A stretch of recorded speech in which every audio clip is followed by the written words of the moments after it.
Hey there, folks. Welcome to our cozy nook of tales and adventures. Today, like every episode, we're unlocking the doors of imagination to explore new worlds, meet fascinating characters, and experience unique emotions. I promise to take you on an unforgettable journey through the power of words. So, get comfy, grab your favorite drink, snuggle into that perfect spot, and get ready to lose yourself in a new story. Leave the outside world behind for a while and dive with me into the depths of storytelling. If you enjoy our content and want to support the channel, consider hitting that subscribe button and giving the video a thumbs up. Now, without further ado, let's dive into today's story. High above the ancient depths of Moria, where the very air trembled with the weight of forgotten magic, two beings of immense power faced each other atop the Silvertine Peak. Snow swirled around them in ethereal patterns, transformed into steam where it touched the Balrog's burning form. Gandalf the Grey stood resolute, his staff glowing with an inner light that pulsed in rhythm with the ancient mountain beneath their feet. The dawn was breaking, but its light seemed dim compared to the cosmic forces gathering around these two primordial beings. The Balrog's wings of shadow and flame spread wide against the pale sky, while Gandalf's silver hair whipped in the wind like strands of starlight. They had fought their way up from the deepest halls of Moria, through shadow and stone, their battle leaving marks that would endure for ages to come. But here, at the peak of Celebdal, something changed in their deadly dance. As the first rays of sunrise touched the mountain's crown, both beings felt a resonance in the very fabric of reality, a calling that neither had felt since the first age of the world. The aurora enchantment, a ritual so ancient it predated the shaping of Middle-earth itself, stirred in their memories like a half-forgotten dream. Gandalf's eyes widened with recognition. "You feel it too, Ancient One," he spoke, his voice carrying the weight of millennia. "The dawn speaks to us both." The Balrog's response came not in words, but in a shift of its flames, burning now with a different quality, less the fire of destruction and more the pure flame of creation that had once helped forge the world. In that moment, both beings remembered who they had been before the breaking of the world, mire of the same order, brothers in spirit, if not in form. "We are the last," Gandalf continued, lowering Glamdring slightly. "The last who remember the song that shaped Arda. The last who can perform the aurora enchantment." The creature of shadow and flame drew itself up to its full height, and for a moment, its form flickered, revealing glimpses of its original glory before Morgoth's corruption. The Balrog's flames danced with patterns that spoke of recognition, of remembrance. Deep within its core, something of its original nature stirred Mariloth. It had once been called Bearer of Sacred Flames. The very peak of Celebdal began to resonate with their combined presence. Ancient runes carved by the dwarves, but drawing on far older magic, began to glow on the stone beneath their feet. They formed a perfect circle, a mandala of power that had waited age upon age for this precise moment. The corruption of Morgoth spread still. Gandalf spoke, his voice heavy with purpose. "It seeps through the very foundations of Arda, poisoning the roots of creation. But your flames they were meant to purify, weren't they, Mariloth? Before the darkness took you, the Balrog's form shuddered at the sound of its ancient name. Its whip of flame moved in complex patterns, drawing sigils in the air that spoke of ages past, of purposes forgotten. For the first time in millennia, its fires burned not with hatred, but with something closer to recognition." Gandalf stepped forward, his staff tracing answering patterns in the air. "The enchantment requires both shadow and light, destruction and creation, ending and beginning. It was always meant for two." The sunrise painted the sky in impossible colors as the ancient magic began to take hold. The Balrog's flames started to shift, changing from angry red to a pure white-hot blue that spoke of purification rather than destruction. Gandalf's light, usually silver-white, took on golden undertones that merged with the Balrog's flames where they met. But the price of such magic was terrible, and both beings knew it. The aurora enchantment required sacrifice, a willing giving up of part of their immortal essence to reforge the very fabric of reality, to burn away the lingering corruption that threatened to poison all of Middle-earth. As their powers merged, memories flowed between them, the music of the Aenir, the shaping of Arda, the first dawn of the world. They remembered standing together in the courts of All, before the shadow had fallen, before choices had separated them. The Balrog's flames flickered with what might have been regret, while Gandalf's light pulsed with understanding. The ritual reached its peak as the sun fully crested the horizon. The combined power of their sacrificial magic shot skyward in a column of light and flame that could be seen from the very gates of Moria to the golden woods of Lothlorien. The corruption that had seeped into the stones of Middle-earth began to burn away, purified by the Balrog's ancient flames and transformed by Gandalf's light. In that moment of ultimate power, the Balrog made its choice. It had been the bearer of sacred flames once, and in this final act, it could be so again. With a roar that shook the mountain, it poured its entire being into the enchantment, its form blazing with a light that rivaled the sun itself. Gandalf understood too late to stop it. Meraloth, no, but the choice was made. The Balrog's sacrifice completed the enchantment, its purifying flames spreading out in a wave that washed over the mountains and beyond, burning away the ancient corruption wherever it touched.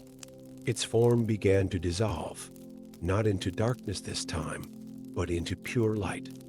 In its last moments, the Balrog's form shifted one final time, and Gandalf saw again the noble being it had once been.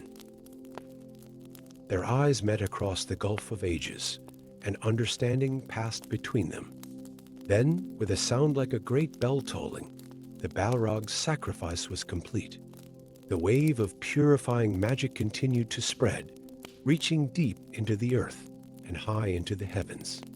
Gandalf remained standing, though changed by the ritual and his part in it. His robes, once gray, now shone with a white light that spoke of transformation and renewal. As the sun climbed higher in the sky, Gandalf knelt and touched the stone where his ancient brother had stood. It was warm still, but clean purified of all darkness. He spoke words in a language older than the world itself, a blessing and a farewell. Rest well, bearer of sacred flames. Your last fire burned brightest of all. Far below, in the halls of Moria, the shadows began to lift. The corruption that had tainted those ancient halls for so long was burning away, transformed by the Balrog's final sacrifice and Gandalf's enduring light. The aurora enchantment had been completed, its power rippling out across Middle-earth like the first light of creation.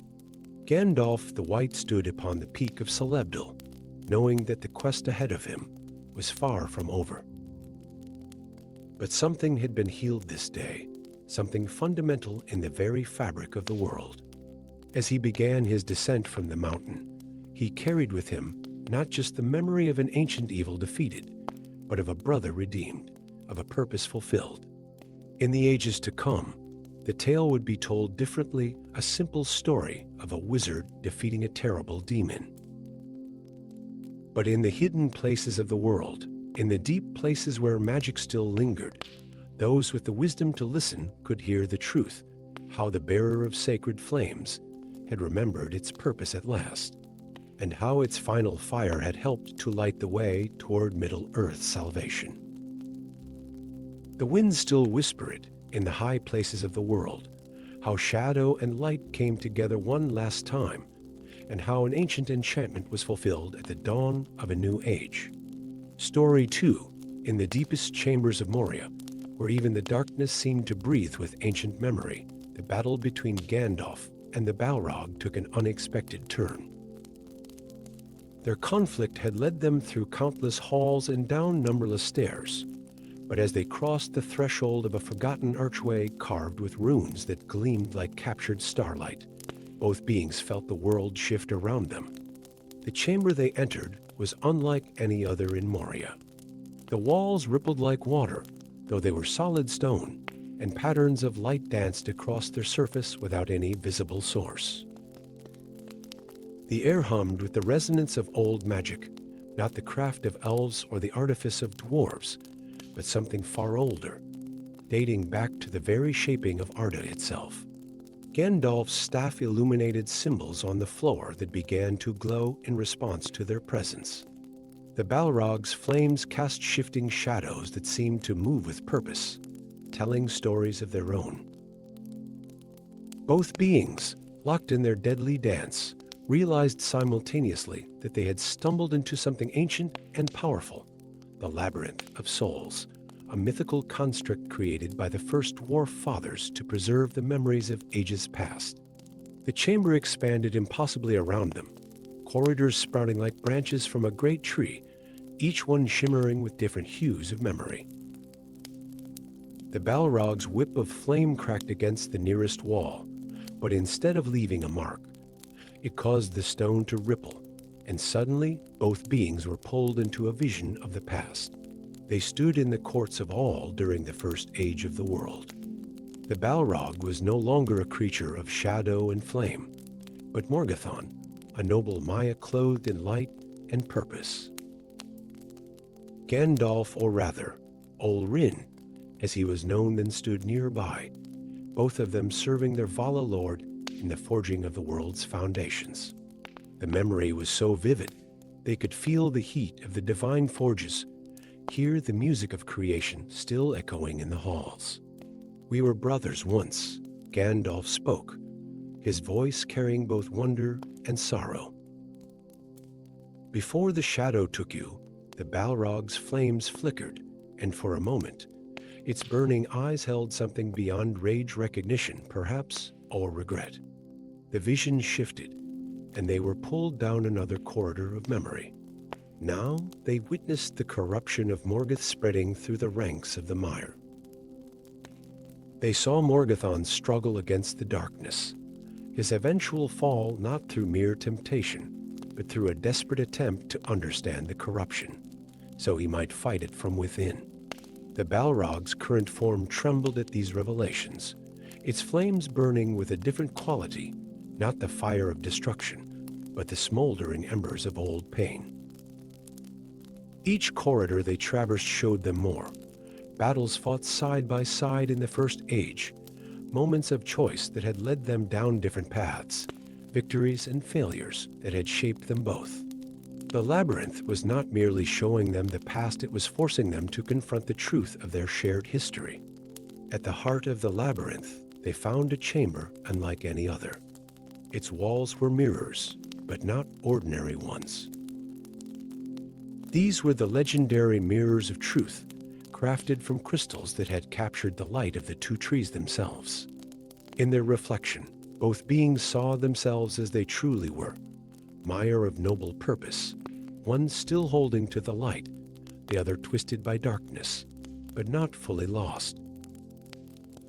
The Balrog's reflection showed moments of mercy it had shown even in its corrupted form, times it had turned away from needless destruction, instances where some spark of its original nature had shone through.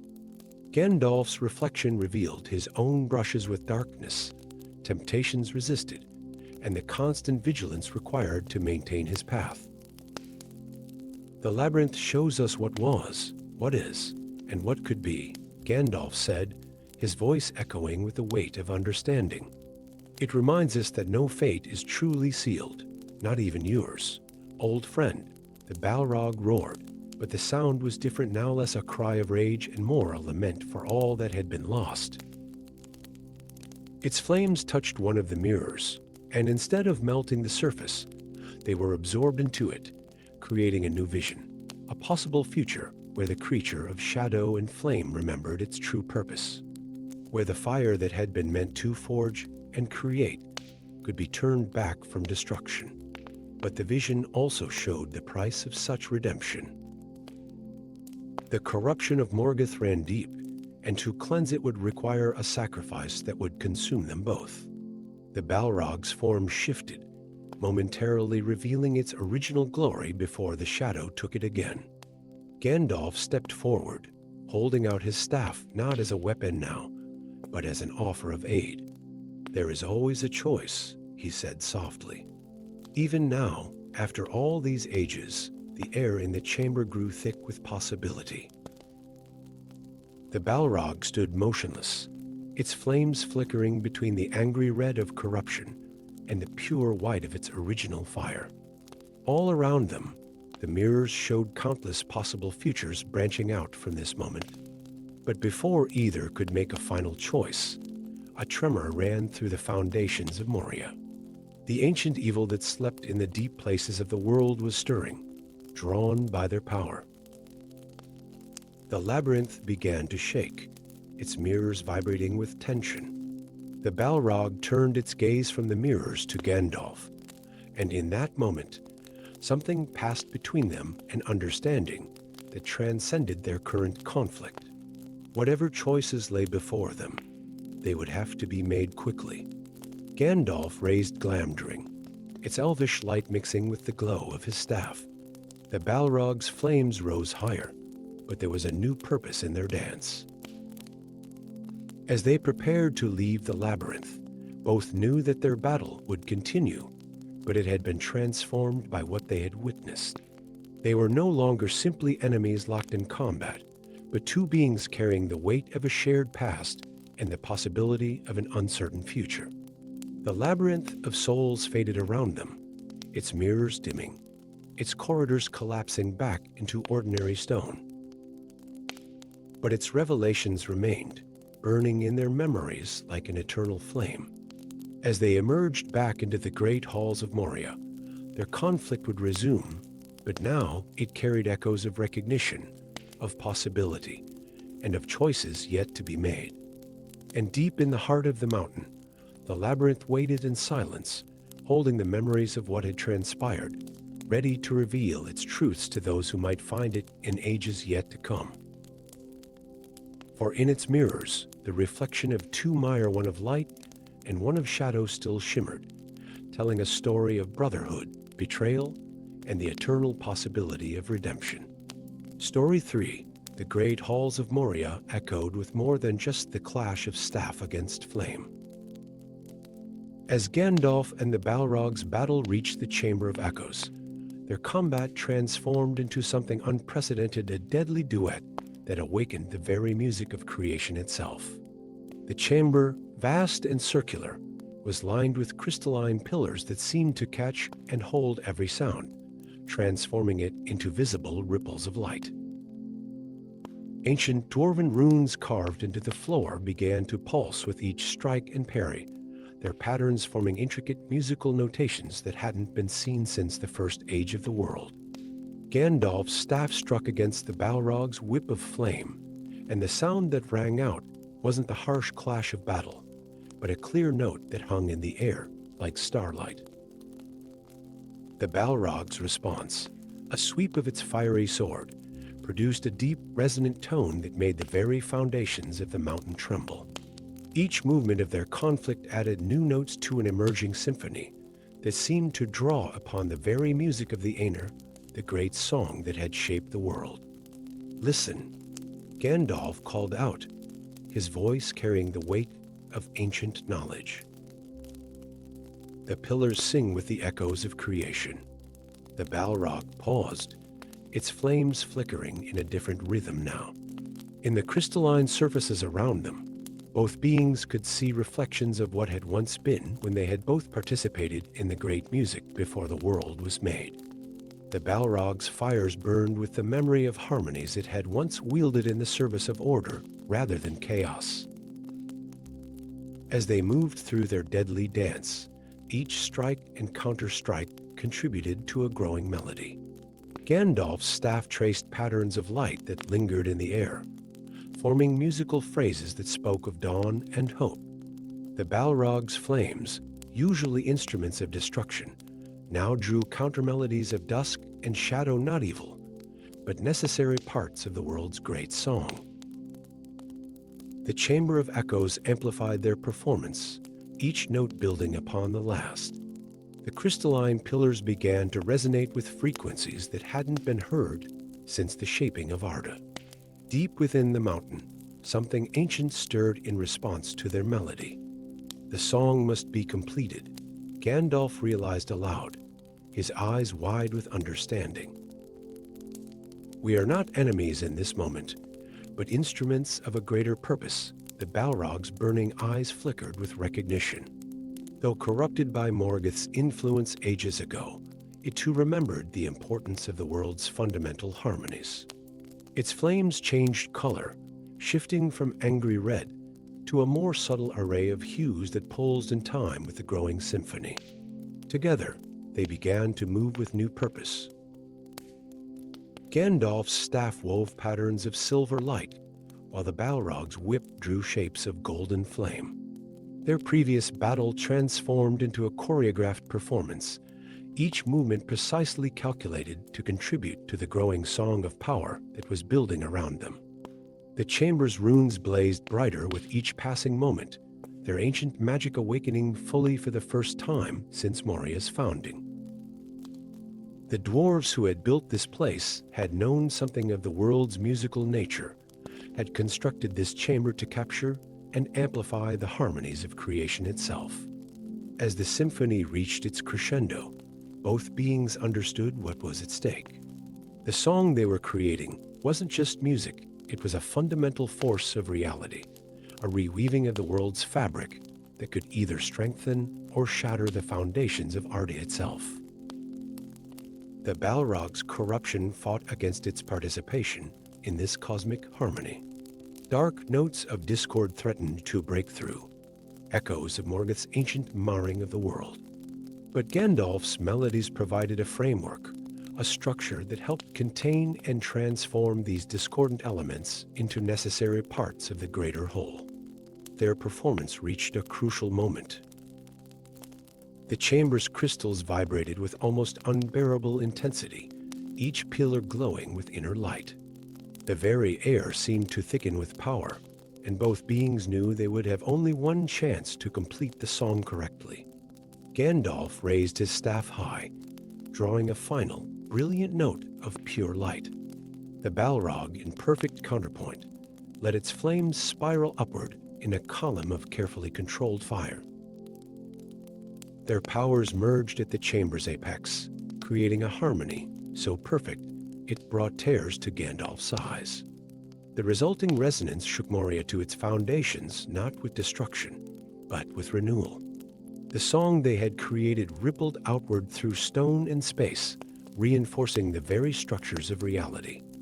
Ancient wards were strengthened, and the darkness that had long infected Moria's depths was forced to retreat before this melody of creation. But such power came with a price. As the final notes faded, both beings were transformed by what they had accomplished. The Balrog's flames burned with a different quality now, something closer to their original purpose. Gandalf felt the weight of ages pressing upon him. His own power diminished, but somehow refined by the experience.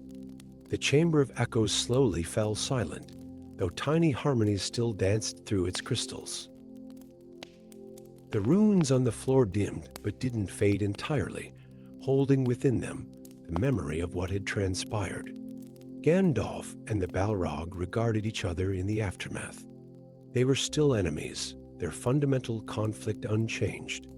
But something had shifted between them, a recognition of their shared origin, and the possibility that even the most corrupted forces might still serve the greater harmony of creation.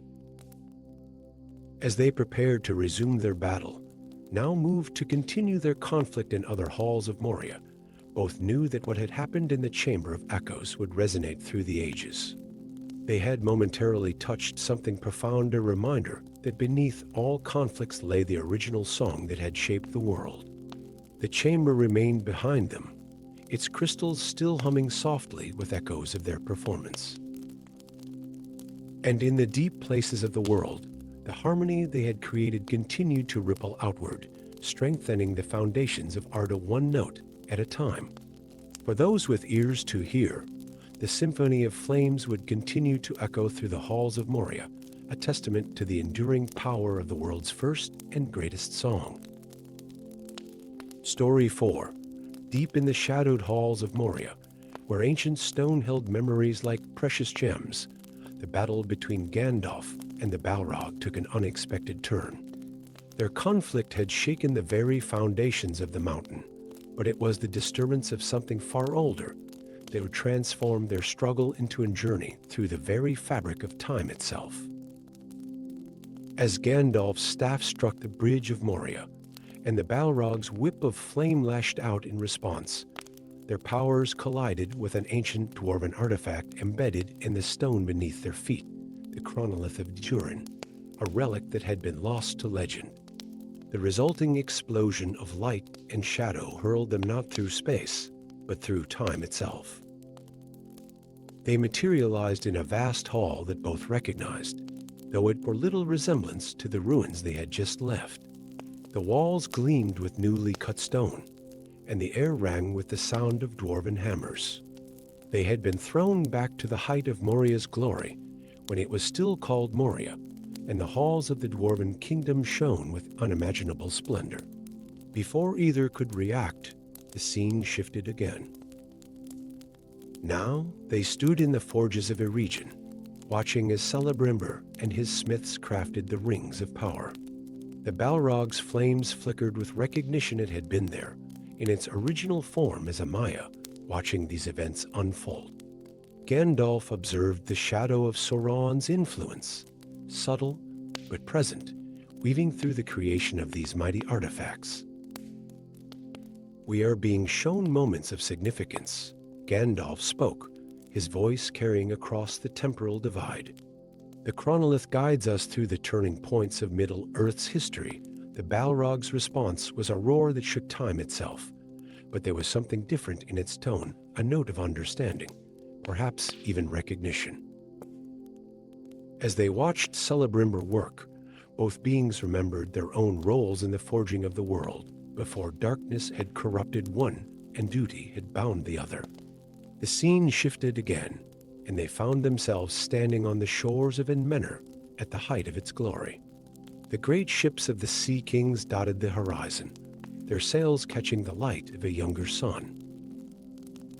But even here, they could see the seeds of corruption beginning to take root, the whispers of Sauron already working their way into the hearts of men. Each temporal jump brought them closer to understanding the pattern. They witnessed the rise and fall of kingdoms, the great battles that had shaped the age, and moments of quiet significance that had gone unrecorded in any mortal histories. Through it all, their own conflict continued, but it was transformed by what they witnessed. The Balrog's flames burned with memories of what it had once been Narethel, a spirit of sacred fire, before Morgoth's corruption had twisted its purpose. Gandalf's power responded in kind, his light carrying echoes of Valinor and the undying lands beyond the sea. They found themselves in the court of Gil-galad during the forging of the last alliance. The Elven King's armor gleamed with an inner light as he planned the great battle that would end the Second Age. Both Gandalf and the Balrog felt the weight of destiny in this moment, how different things might have been had other choices been made. The chronolith's power pulled them through time again, showing them the first defeat of Sauron. They watched as Isildur claimed the One Ring, and both beings understood with terrible clarity how that moment's failure would echo through the ages to their own time. As they witnessed these crucial moments in history, their battle transformed. Each strike and parry carried the weight of ages, their powers enhanced by the understanding they were gaining. The Balrog's corruption fought against the memories of its nobler purpose, while Gandalf struggled to maintain his focus on the present, even as the past swirled around them. In a moment of terrible clarity, they both realized why the chronolith had drawn them through time. It was showing them that their conflict was part of a much larger pattern, one that had been repeating since the first age of the world. Light and shadow, creation and destruction, locked in an eternal dance that shaped the very fabric of reality. The temporal journey reached its climax as they witnessed a scene that shook them both: the original corruption of the mire by Morgoth. They saw how subtle the darkness had been at first, how it had twisted noble purposes into instruments of destruction. The Balrog's flames dimmed as it watched its own fall, while Gandalf witnessed how close many of his brethren had come to the same fate. As the visions began to fade, both beings understood that they had been shown these moments for a reason. The chronolith had revealed to them that their battle was more than just a conflict between two opponents. It was a reflection of the great struggle that had shaped Middle-earth since its creation. They materialized back in Moria, but not in the same moment they had left. The chronolith had placed them just minutes before their fateful encounter on the bridge. Both now carried the weight of all they had witnessed, all they had understood about their shared history, and the importance of the choices that lay before them. Gandalf raised his staff, its light now carrying memories of ages past. "We have seen the turnings of time itself," he said, his voice heavy with understanding. "What path will you choose now, Narethil, knowing what we know?" The Balrog's response was to summon its flames once more, but they burned differently now, not just with destruction, but with the echoes of its original purpose. The battle would continue, for some conflicts were too fundamental to be avoided, but it had been transformed by their journey through time. As they prepared to meet their destined moment on the Bridge of Moria, both beings carried with them the knowledge granted by the chronolith that their conflict was part of a greater pattern, one that had been woven into the very fabric of Middle-earth since its creation. And as they moved to fulfill their roles in this ancient dance of light and shadow, they did so with a deeper understanding of the forces that had brought them to this moment. The chronolith's power faded back into the stone of Moria, waiting for the next moment when its insights would be needed. And in the halls above, the battle that would become legend was about to begin anew, but this time, shaped by the wisdom of ages and the weight of witnessed history. Story 5. In the depths of Moria, where shadow and flame danced upon ancient stone, Gandalf the Grey faced his greatest trial. The Fellowship had fled, and now he stood alone upon the Bridge of Moria, confronting the terrible Balrog that had emerged from the depths. But as the creature's flames illuminated the vast chamber, Gandalf's heart froze, for in the ancient tongue of the Valar, he heard a voice he had not heard since the dawn of time. Olrin, the voice resonated through the chamber, speaking his true name in tones of molten fire. The Balrog's form shifted, its flames momentarily taking on patterns that sparked recognition in Gandalf's ancient memory. This was no mere demon of the ancient world. This was Erenor, once the greatest of the Istari, his own mentor from the time before time. Gandalf's grip tightened on his staff, memories flooding back of countless lessons in the gardens of Valinor, of wisdom shared beneath the light of the two trees. "Master," he whispered, the word catching in his throat. "What darkness has claimed you?" The Balrog's response was a roar that shook the very foundations of the mountain, but within it, Gandalf could now discern words in the ancient tongue. "The darkness shows truth that the light conceals, my student. I learned this in the depths of time." Their battle began anew, but now it was transformed into something more profound, each strike a lesson remembered, each parry a teaching revisited.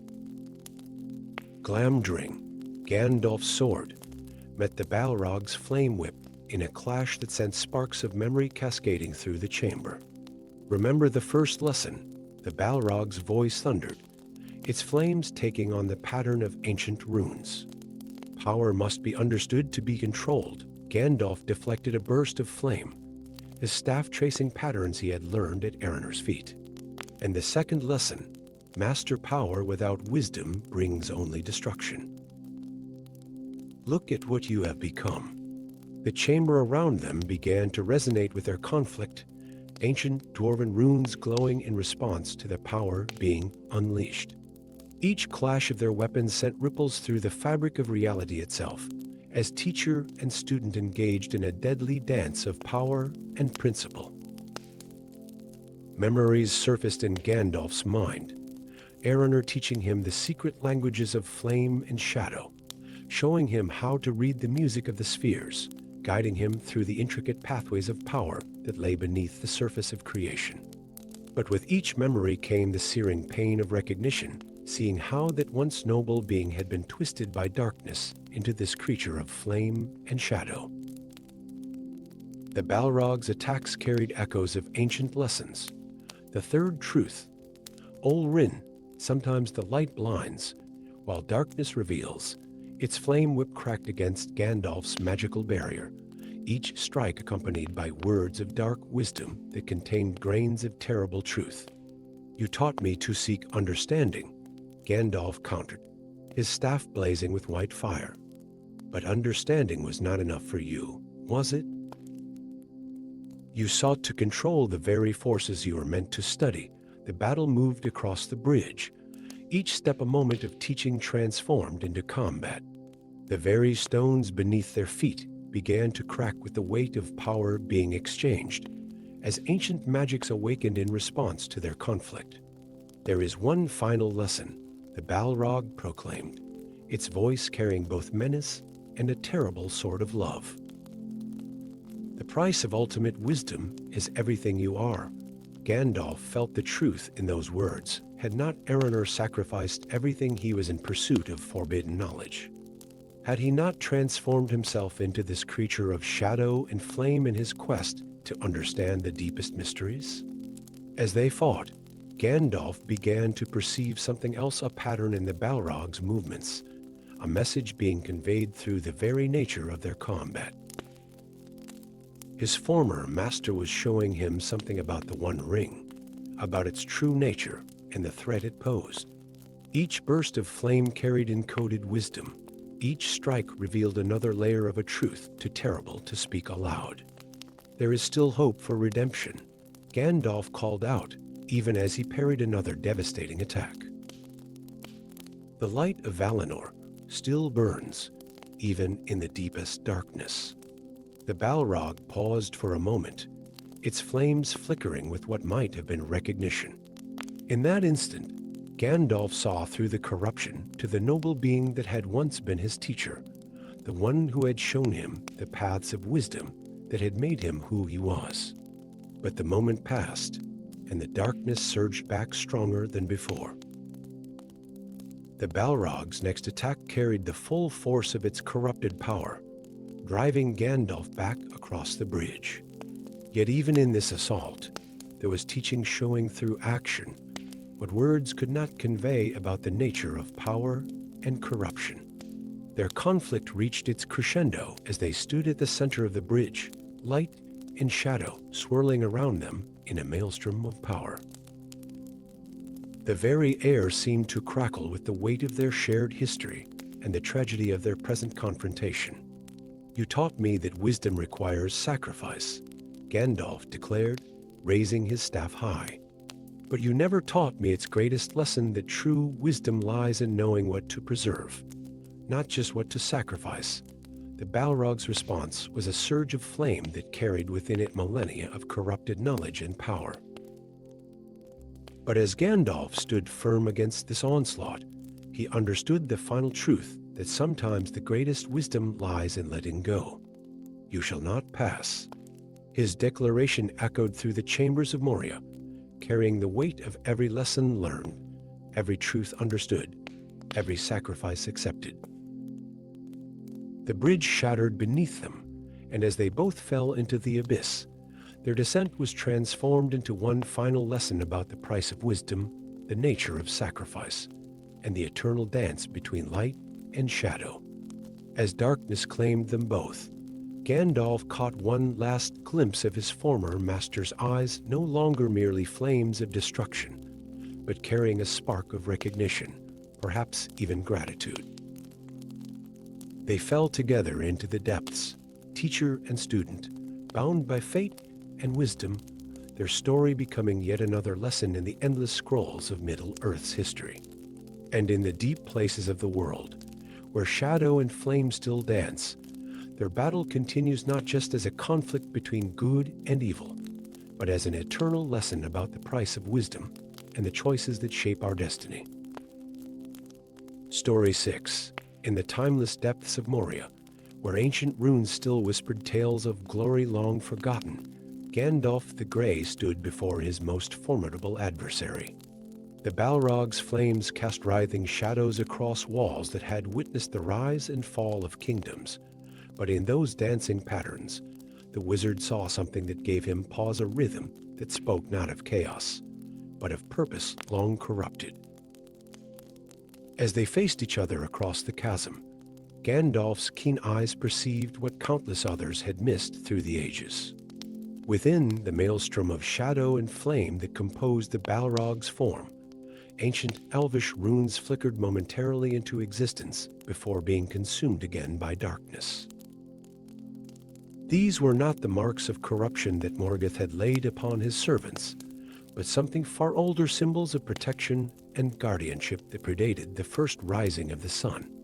"Hold," Gandalf commanded, his voice carrying power that made the very stones of Moria resonate. "I see you now, Kalanor, guardian of the sacred flames.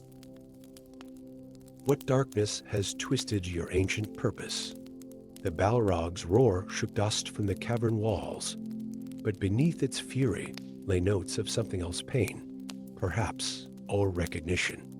Its flames flickered in patterns that seemed almost like speech, in a language that had not been heard since the music of the Aenir first shaped the world. Drawing upon wisdom gained through countless ages, Gandalf began to weave a different kind of spell, not one of binding or banishment, but of revelation. His staff traced patterns in the air that mirrored the ancient runes he had glimpsed within the Balrog's flame. Each gesture caused ripples in the creature's fiery form, like stones disturbing the surface of a dark pool. "You are not always thus," Gandalf continued, his words carrying the weight of ancient truth. "Before Morgoth's corruption, you were among the noblest of the Mire, chosen by the Valar themselves to guard the sacred fires of creation, the chamber filled with a light different from both the Balrog's flames and Gandalf's magical luminescence that seemed to emanate from the very stones themselves. The runes carved into the walls of Moria, dormant for millennia, began to glow with their original purpose. They were not mere decorations or records of dwarven craft, but part of an ancient ritual chamber designed for communion with the very powers that had shaped Middle-earth. As understanding dawned, Gandalf's strategy shifted. Each movement of Glamdring now traced patterns that complemented rather than opposed the Balrog's flames. The sword's elvish runes blazed with a light that called to the guardian that still existed beneath layers of corruption, while his staff wove spells of remembrance rather than combat. The Balrog's attacks became erratic, its flames flickering between the corrupted reds of Morgoth's influence and the pure, creative fire that had once been its true nature. Its whip of flame cracked through the air with less certainty, as if two wills now fought for control of its actions. From within his robes, Gandalf withdrew a crystal phial that contained a single drop of water from the first rains that fell upon Arda. The liquid caught the light of both flame and rune, refracting it in patterns that spoke of the world's creation. As he raised it high, the chamber filled with echoes of the music of the Aenir, the great song that had shaped all of creation. The Balrog recoiled, but not in fear. Its flames began to move in rhythm with the ancient music, remembering patterns it had known before darkness had claimed its spirit. The runes within its fire grew stronger, more distinct, revealing more of the being it had once been. Yet redemption would not come easily. Morgoth's corruption ran deep, and the shadow that had twisted Kalinor's purpose fought desperately to maintain its hold. The Balrog's form became unstable, waves of darkness and light rippling through its being as two natures warred for supremacy. Gandalf understood that the next moments would determine not just their fates, but the very nature of redemption in Middle-earth. If a being as ancient and corrupted as a Balrog could be returned to its original purpose, it would create ripples that would affect the very fabric of creation. Drawing upon powers he had not used since his arrival in Middle-earth, Gandalf began to chant in the original tongue of the Aenir. Each word carried the weight of creation itself, calling forth memories of the time before corruption, when all spirits served their true purpose in the great music of existence. The chamber itself seemed to join his chant, the ancient dwarven runes harmonizing with his words. The very stones of Moria remembered their original blessing, when they had been first shaped by the combined crafts of dwarves and mire working in harmony. The Balrog's form began to change, its flames burning away the shadow that had bound them for so long. Within its core, the runes of guardianship grew stronger, forming patterns that spoke of protection rather than destruction. Kalinor's original form began to emerge, a being of pure, creative fire, meant to guard and nurture rather than destroy. But such transformation came at a terrible price. The very energies that enabled this redemption threatened to tear apart the physical forms of both beings. The chamber itself began to crack under the pressure of such primal forces being awakened. In the end, there was only one path forward. Gandalf understood that to complete this ritual of redemption, both he and the Balrog would have to descend into the deepest places of the world, where the original fires of creation still burned. Only there could Kalinor's transformation be completed without destroying the ancient halls of Moria. As they fell together into the abyss, Wizard and Balrog were surrounded by a light that was neither the corruption of Morgoth nor the blessing of the Valar, but something new, a sign that even in the darkest places of Middle-earth, redemption was possible for those with the wisdom to seek it and the courage to endure its price. Their fall would become legend, spoken of in whispers by those who studied the deepest mysteries of Middle-earth. And when Gandalf eventually returned, transformed by his experience into Gandalf the White, some said they could sometimes see in his eyes reflections of an ancient fire restored to its true purpose, proof that even the darkest of corruptions could be overcome by those who remembered the original music that had shaped the world. Story 7. In the lightless depths of Moria, where ancient dwarven hammers had long fallen silent, a different kind of darkness stirred. Not the mere absence of light, but a living shadow that had spent millennia weaving its influence through the abandoned halls of Moria. The Balrog, ancient demon of the elder days, had done more than simply wait in the depths. It had transformed the very essence of Moria into a realm of living darkness. Through the twisted corridors of what was once the greatest dwarven kingdom, Gandalf sensed something far more sinister than he had initially feared. The shadows that danced along the walls moved with purpose, and in the distance, he heard not just the echoes of his companions' retreat, but the synchronized marching of corrupted feet. The Balrog had been busy during its long imprisonment, turning the very descendants of Durin into its unwitting servants. The first of them emerged from side passages as Gandalf stood upon the bridge of Moria dwarves, but not as any had seen them in this age. Their eyes gleamed with inner fire, their beards braided with strands of living shadow. Ancient runic tattoos once meant to protect and strengthen, now pulsed with corrupt power that bound them to the Balrog's will. "So this is what you have wrought," Gandalf spoke, his voice carrying both sorrow and determination. The staff in his hand blazed brighter, revealing more of the shadow-touched dwarves emerging from every corridor. Their armor, once crafted to reflect the glory of Durin's folk, now seemed to absorb light itself, decorated with sigils that hurt the eye to look upon. The Balrog's emergence was heralded not by roar or flame, but by a deepening of shadows throughout the vast chamber. When it finally appeared, wreathed in flames that seemed to burn the very air, Gandalf understood the full scope of what he faced. This was no longer simply a demon of the ancient world. It had become something more, a dark lord of its own domain, with subjects and soldiers bound to its will.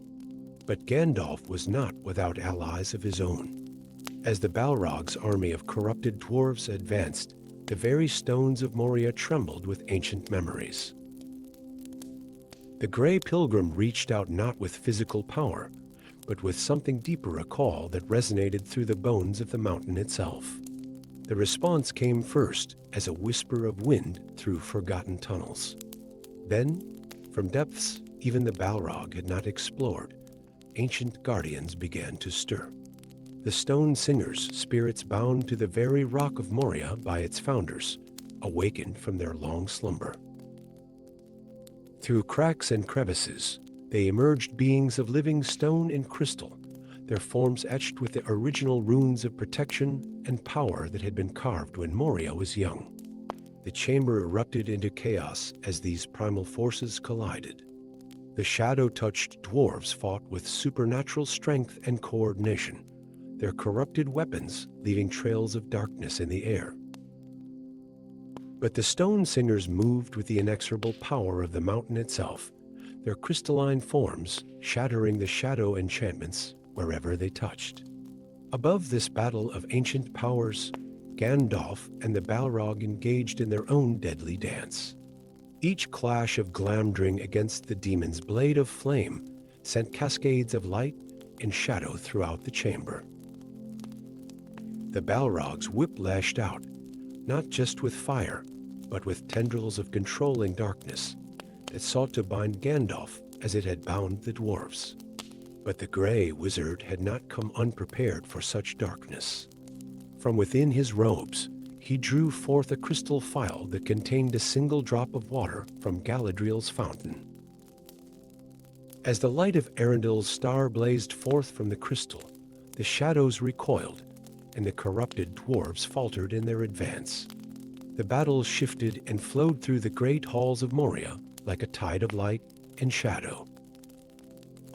The stone singers raised barriers of crystal that trapped and dispersed the Balrog's corrupting influence, while Gandalf worked more subtle magics, weaving spells of unbinding and cleansing that began to free the ensorcelled dwarves one by one.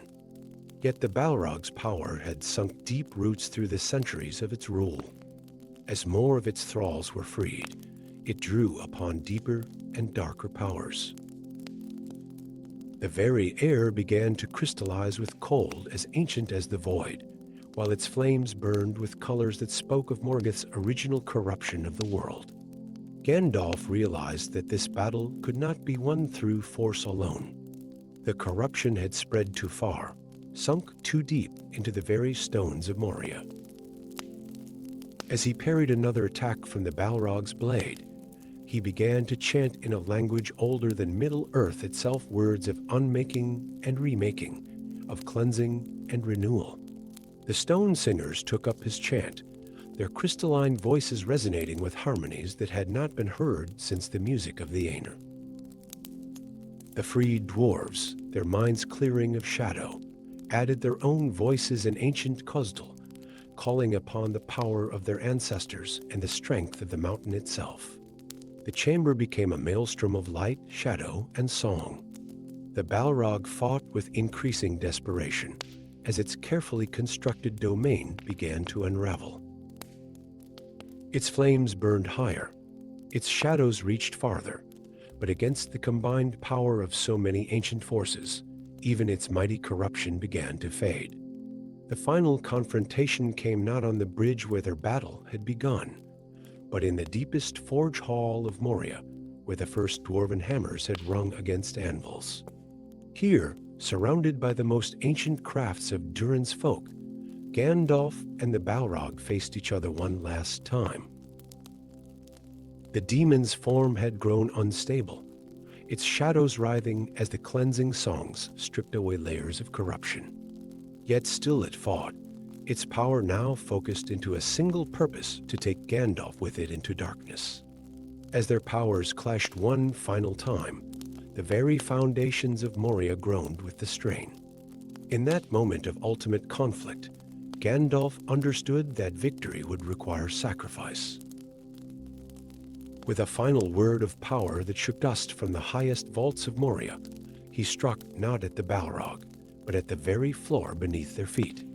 The ancient stone, weakened by centuries of corruption, and now by battle, finally gave way.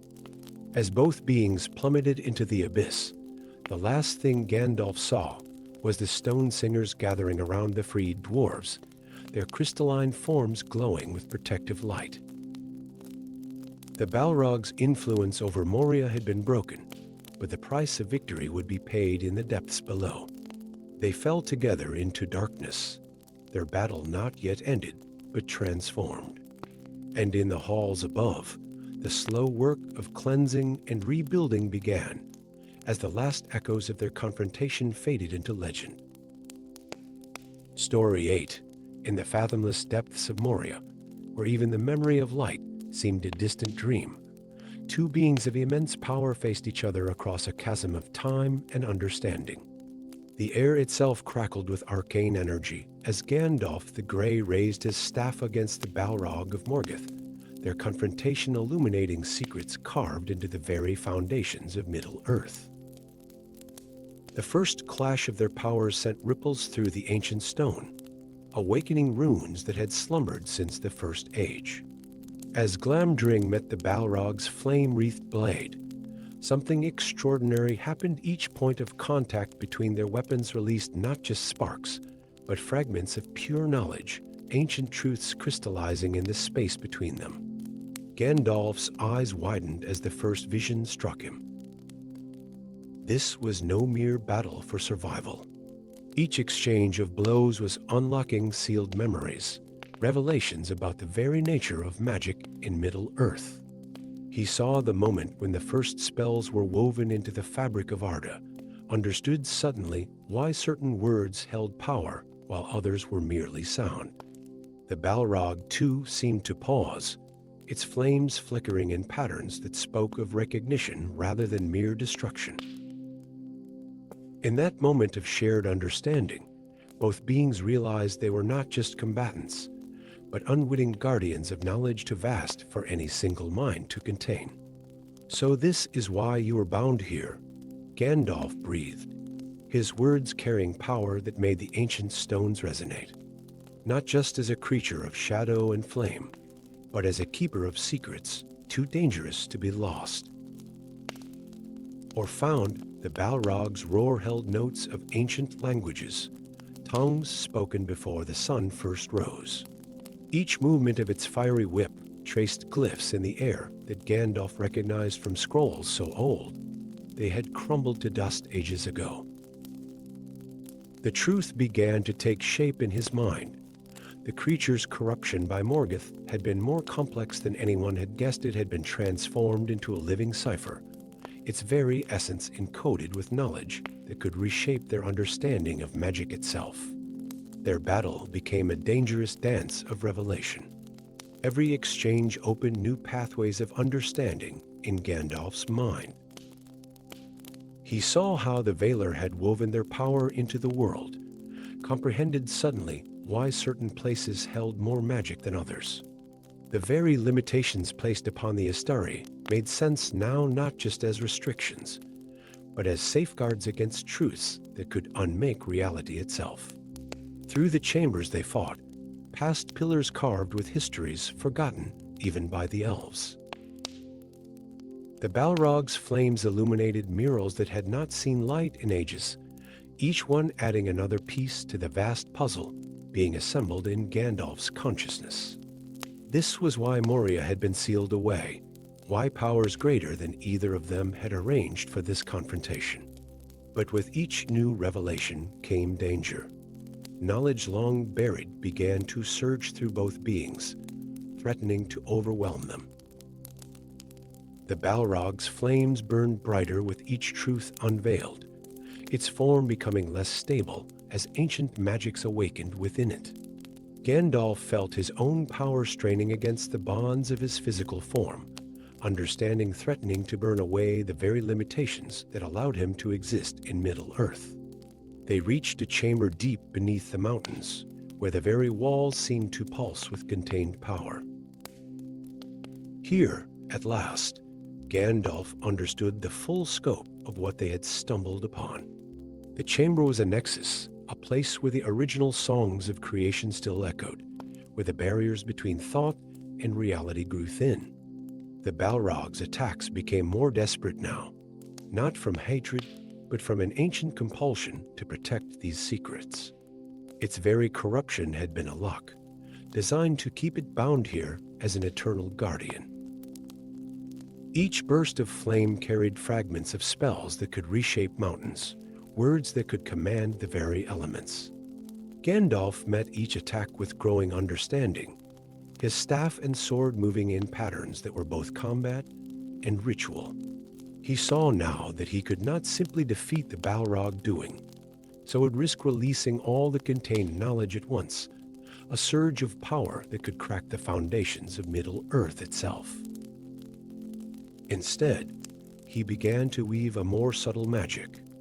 Using his own power as a channel, he sought to stabilize the ancient truths awakening around them, to prevent them from destroying both their vessels and the mountain that contained them. The Balrog, perhaps recognizing his intent, fought with renewed fury, its flames now burning with colors for which no mortal tongue had names. Their final clash came as both beings reached the limit of what their forms could contain. The chamber filled with light that was also knowledge, power that was also truth. In that moment, Gandalf understood that their fall from the bridge had been ordained, not by chance, but by the very fabric of creation itself, a necessary step in maintaining the balance of power in Middle-earth. As they plummeted into the final abyss, time seemed to stop. The Balrog's flames and Gandalf's light intertwined, forming patterns that wrote themselves into the very essence of both beings.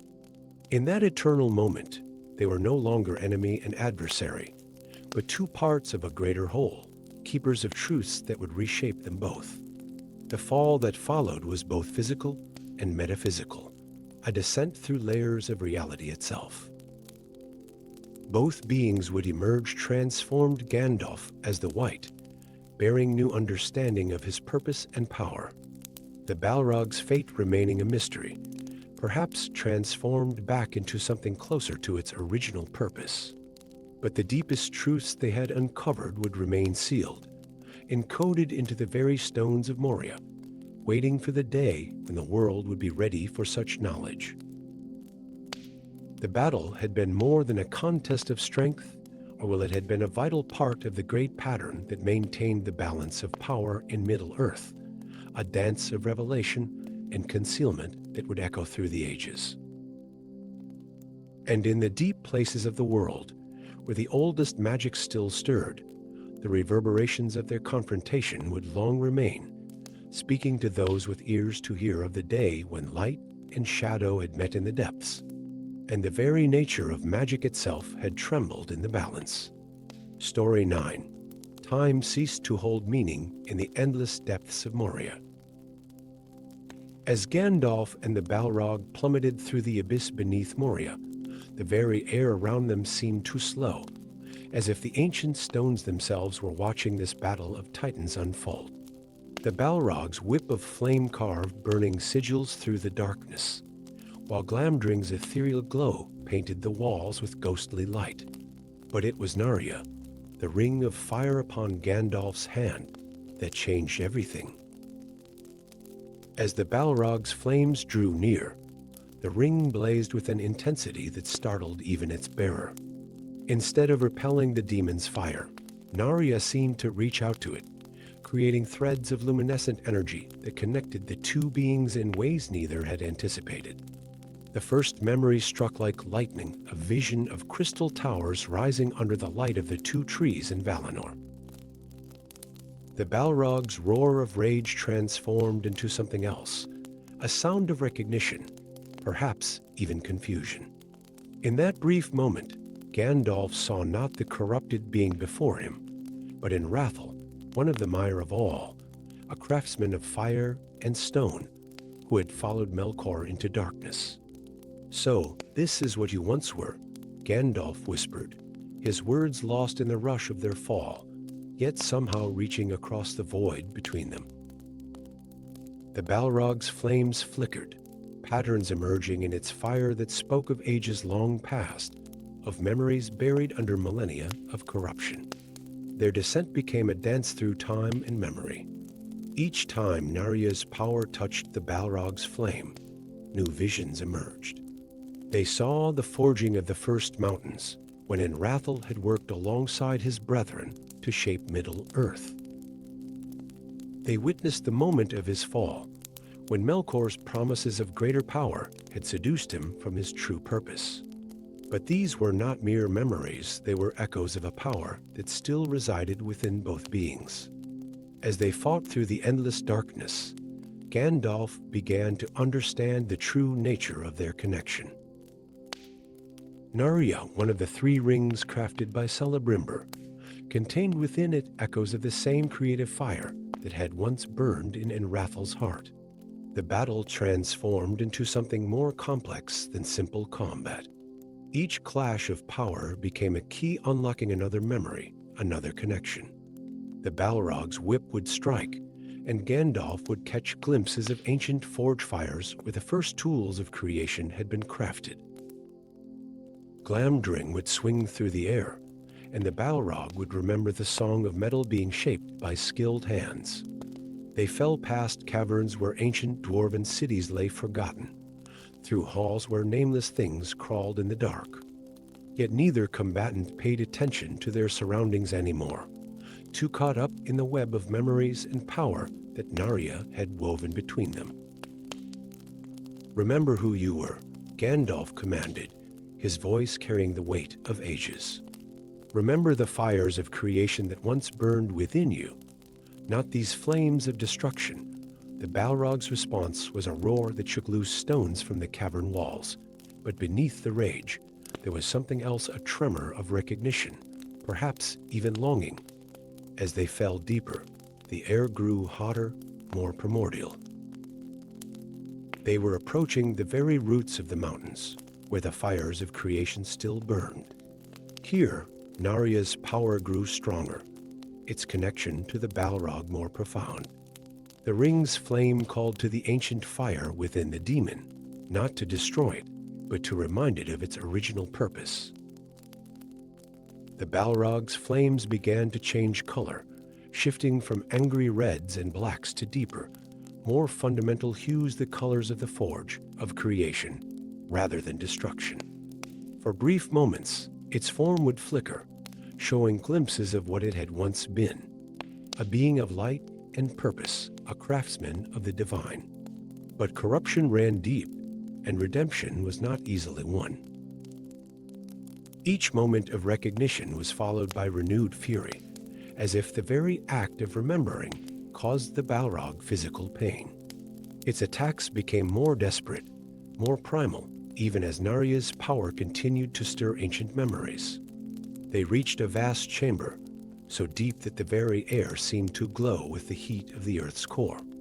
Here, their battle reached its climax.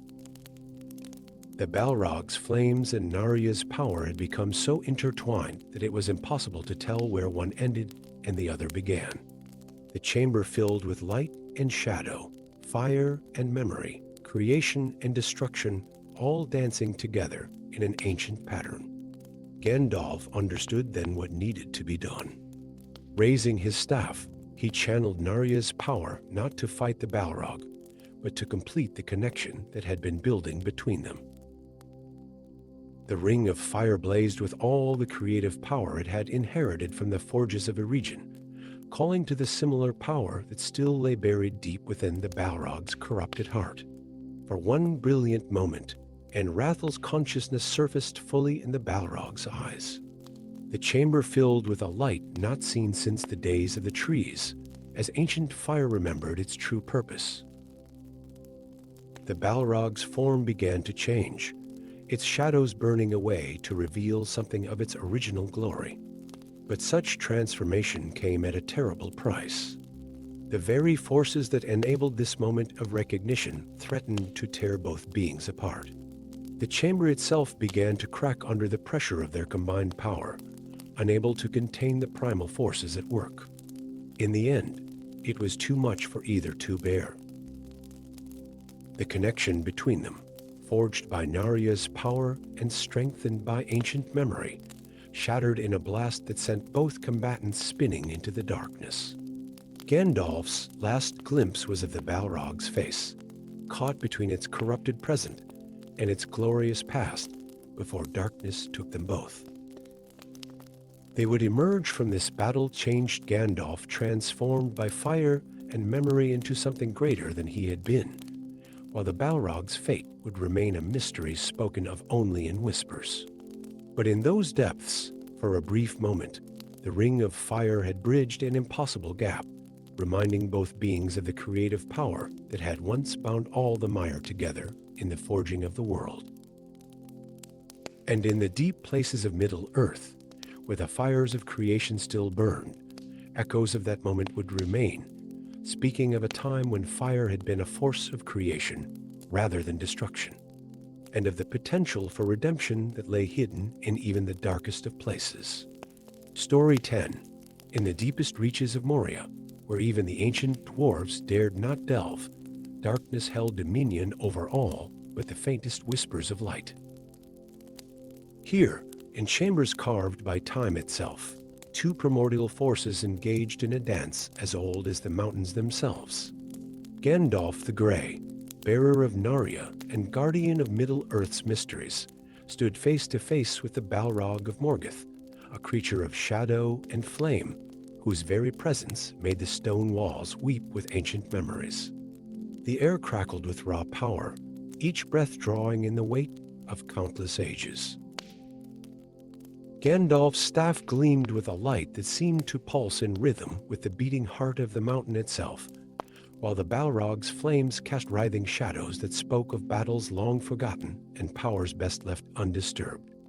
"You shall not pass." The words still echoed through the caverns, but now they carried a different weight. As Gandalf's power clashed with the Balrog's inferno, something unexpected began to unfold. The Maya's light did not simply oppose the darkness, it resonated with it, creating patterns of energy that danced across the walls like ancient runes coming to life. In that moment of profound connection, Gandalf perceived a truth that shook the very foundations of his understanding. The Balrog's flames, terrible and consuming as they were, moved in patterns that mirrored his own magic. Each surge of power, each ripple of energy, flowed in harmony with his own, as if they were two instruments playing different parts of the same celestial symphony. Through the haze of battle, memories not his own began to surface in Gandalf's mind. Visions of Valinor before the breaking of the world, when light and shadow existed in perfect balance. He saw the Balrog as it once was not a creature of corruption, but a necessary force in the great tapestry of existence. The darkness it commanded was not evil itself, but the very shadow that gave definition to light, the chaos that made order meaningful. The battle transformed into something more profound than mere combat. Each clash of Glamdring against the Balrog's fiery blade became a note in an ancient song of creation. The cavern itself seemed to respond, crystals in the walls resonating with each exchange, creating harmonies that had not been heard since the music of the Aenir first shaped the world. As they fought through the endless halls and bottomless chasms of Moria, time began to lose its meaning. Hours might have passed, or days, or ages in the depths of the earth. Such measurements held little significance. The Balrog's roars, which had initially been sounds of pure rage and destruction, began to carry undertones of recognition, of awakening understanding.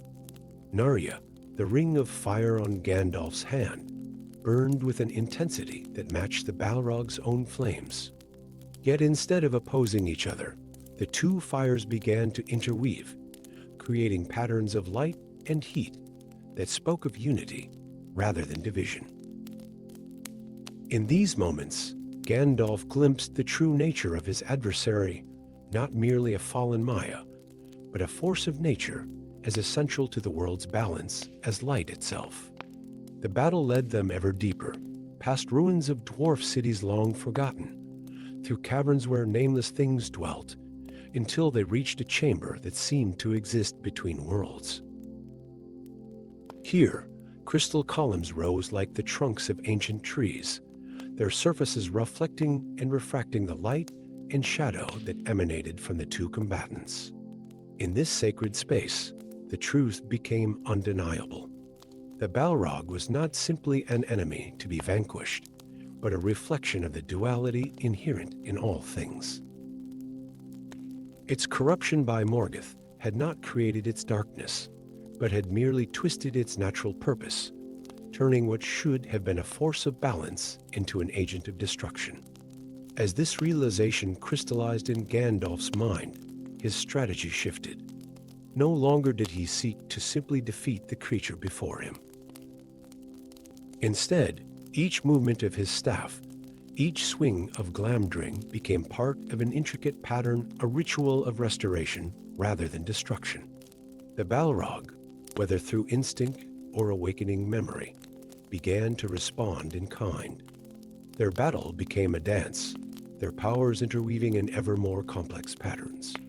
The very air hummed with the energy of their exchange, and the crystals around them sang with harmonies not heard since the dawn of time. In this moment, they were no longer merely Gandalf and the Balrog, but representatives of a greater truth, the eternal dance of light and shadow that gave form to all of creation. Yet such revelations came at a terrible price. The power required to maintain this dance of restoration threatened to consume them both. Gandalf felt his mortality more keenly than ever before, while the Balrog's flames burned with an intensity that threatened to reduce its physical form to ash. Still, neither could stop, for both now understood that this moment had been written in the very fabric of fate. The chamber filled with light and shadow, each indistinguishable from the other, until reality itself seemed to bend and fold around them. In this liminal space between existence and void, Gandalf finally understood his true purpose in this confrontation. He was not meant to destroy the darkness, but to help restore its proper place in the great dance of creation. With this understanding came a choice that would echo through the ages. Gandalf raised his staff one final time, not in attack, but in recognition. The Balrog, its flames now burning with a clarity they had not possessed since before the First Age, responded in kind. In that moment, light and shadow, order and chaos found their balance once more. The price of this revelation would be their mutual fall into the deepest abyss, where both would be transformed by their understanding. Gandalf would return as the White, while the Balrog's fate would remain a mystery spoken of only in whispers by the wise. But in that eternal moment before their fall, they had glimpsed a truth greater than victory or defeat, the essential unity of all things, and the eternal dance that gave meaning to both light and shadow. And so they fell, their battle now transformed into something greater than either had imagined. In the depths of Moria, where darkness and light met in perfect balance, a new chapter in the great song of creation had been written, though few would ever know its true significance. The dance of light and shadow continued as it had since the beginning of time, and as it would until the final note of Arda's song faded into the void.